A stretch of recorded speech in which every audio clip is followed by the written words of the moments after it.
The picture you are seeing on the screen, of course, is a video of someone who was caught in the act of armed robbery in Lagos State.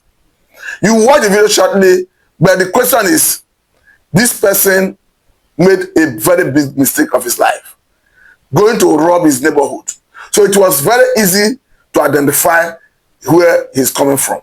Even as he tried to jump the fence, as you can clearly hear him when you watch the video, even as he tried to jump the fence, the security around there quickly identify and know who he is.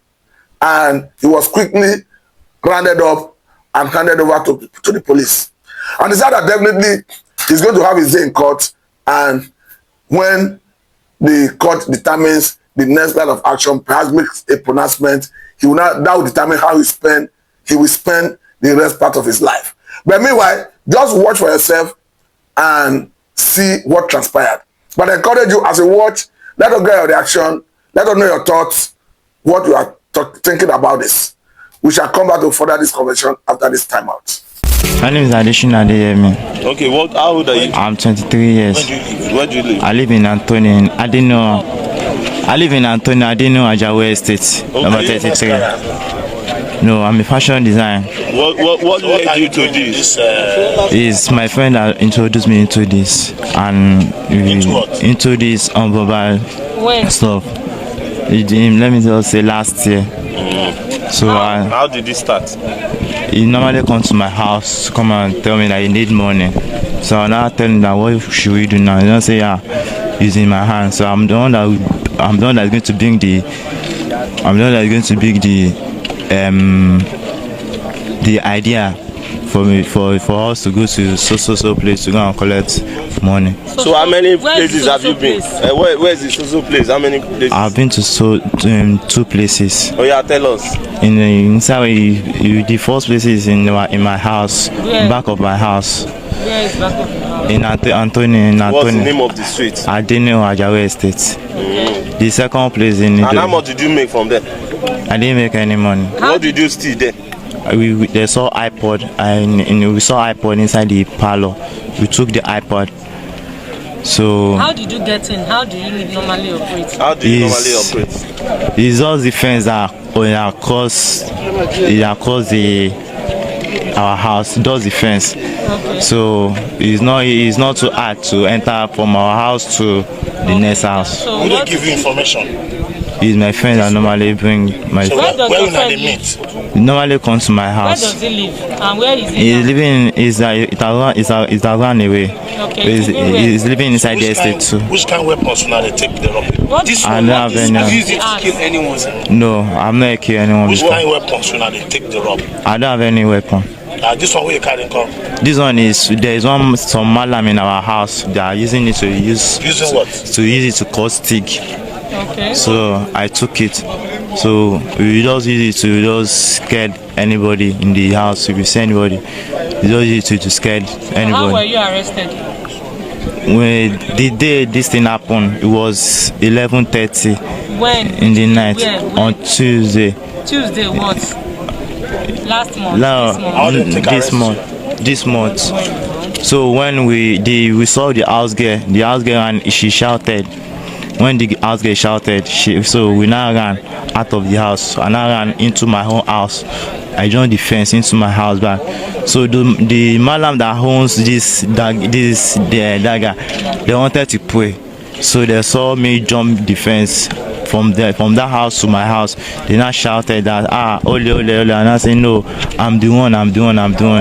So they now say how can I do that? How can I do that kind of stuff? That they yell a house girl shouting, and I say I'm the one that went into. So they have called police. So police now came inside the estate. The madam now took me to the police. That she took me away. Okay, Where are your parents? You say it's for malam. This one that you are wearing now. What about who owns it? This one is for my friend. It's my friend that owns it. So he gave me to wear it. So my mom is late. My grandma, I'm living with my grandma. So now that you have listened to him, what are you thinking? What could have led him into this act? To the point of even going to rob his neighborhood? Because common sense would have told him that he can easily be identified. though he wore mask. In spite of the fact that he wore mask, they were able to equally identify who he is. But the question is, I think at some point in our fight against crime and criminality, we should be able to deploy some level of technology, like CCTV camera and all of that. I said it particularly because in Western world, almost everywhere you turn to, almost everywhere you visit, you leave an impression of your activities because the CCTV in that environment would have captured your activities. But I think I'm particularly happy when I saw that the robbery that happened in Abuja involving the death of an Arise TV anchor, that the police collaborated with a forensic company that aided in the arrest of the suspects who are already in custody. But I must say that we need to go further. Thank God we have some forensic companies in Nigeria, but we need more of such. And I want to even encourage the authorities, the police, the army, maybe the authorities, that at every point in time, they should leverage on the expertise of these forensic experts and companies. Because whatever, you don't leave the issue of security for the government alone, for the security agencies alone. It's a symbiotic relationship, synergy between the society and the government, and even the local authorities, even the traditional rulers. Everybody have a role to play. Because there are some level of actionable intelligence that in the hands of the locals, in the hands of the residents, that if there is no good working relationship, it becomes difficult for the people to seamlessly give the government or the security agencies such intelligence. That's why I particularly encourage and want us to embrace this community-based security initiative of federal government, talking about the forest guard, that will definitely encompass the locals and adequately integrate the traditional rulers. We understand that the traditional rulers, without doubt, have more authority over the people. Let me quickly at this point say that those level of intelligence that is always difficult for the locals to divulge to security agencies, that it will not be difficult for them to relate such intelligence to their traditional rulers, who can seamlessly share such with the security agencies. That is why I strongly say that it is the way to go. Because I must say that from what we are seeing coming from the northern part of the country, it is not palatable. Talking about the current peace deal, you see everywhere in the north, with bandits, with terrorists, Fulani militias. I must say that this is not sustainable. It's not sustainable because the bandits themselves will come for peace deal, fully armed. After the peace deal, go back to their enclaves, go back to their abodes in the forest or in the bushes, as the case may be, with their arms, fully armed as well. So the question is, anytime they feel dissatisfied with the peace on ground, they will definitely come back to start wreaking havoc. I think we saw a similar situation recently in Zamfara State, where they came back and started abducting people, even in the mosque. So as far as I'm concerned, the best option left for governments, federal government, state governments, local governments, is to collectively synergize, to acquire monopoly of currency power, to split the bandits out of their hiding places, set them running, and bring them to justice. It's a legitimate thing to do. I must say that it is a legitimate thing to do to neutralize bandits.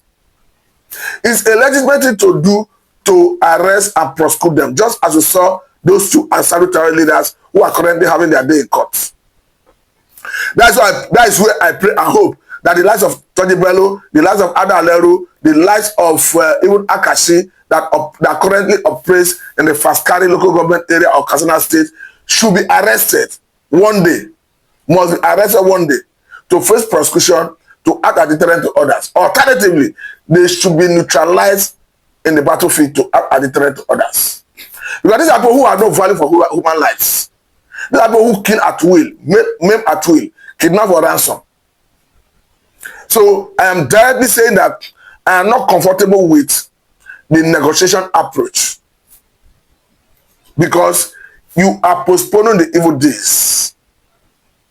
especially after negotiation, they go back into their enclaves, into their abodes with their arms.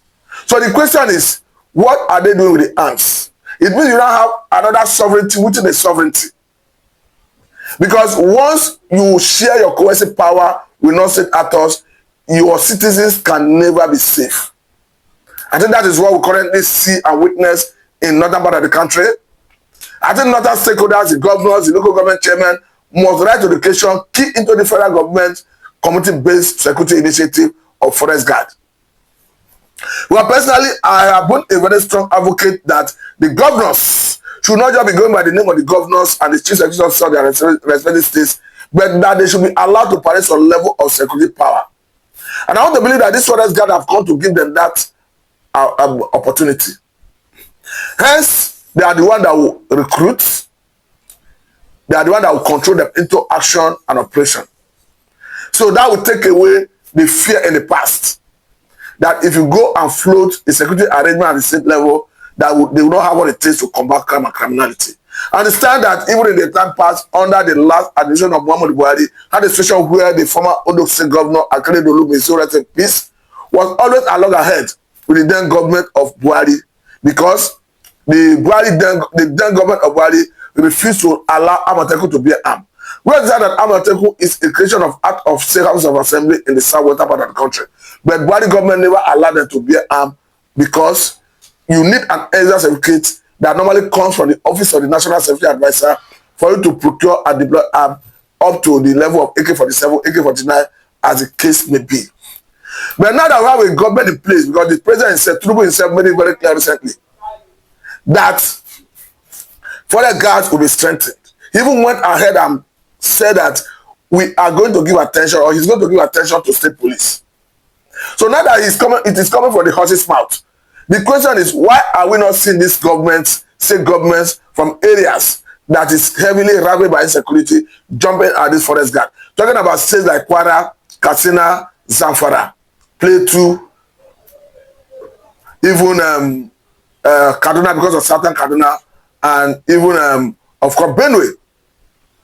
I'm on the view that they are the ones that should be in the forefront of jumping at this opportunity. But currently, we understand that the Enugu state government have since started engaging Forest Guards in work on development, though they say they will be paying the personnel 80,000, a salary structure I consider grossly inadequate. But I must say it's not a bad start, and that other state governments should emulate and take cue from there. More so, as even the man who should know better, talking about the Director General of Justice, Ajayi, who recently made it clear that going forward, that the communities should be empowered to be the first line of defense in case of invasion. And I want to believe that that is position in a way help to shape the mind of the president, who have now come to give nod to Forest Guard and have promised that the issue of police, state police, will be given attention if the need arise. I must say that the needs have equally arisen, because the spat of insecurity we witness currently can only be addressed when the state governors have absolute control of security architecture in their respective states, to the point of controlling the security architecture in moving them into operation. But at this point, I must say very big thank you for that. This is Satan Media and Mr. Matu. This is a development story. We hope to further it next time. But for now, I must say very big thank you for that. This is Satan Media and Mr. Matu.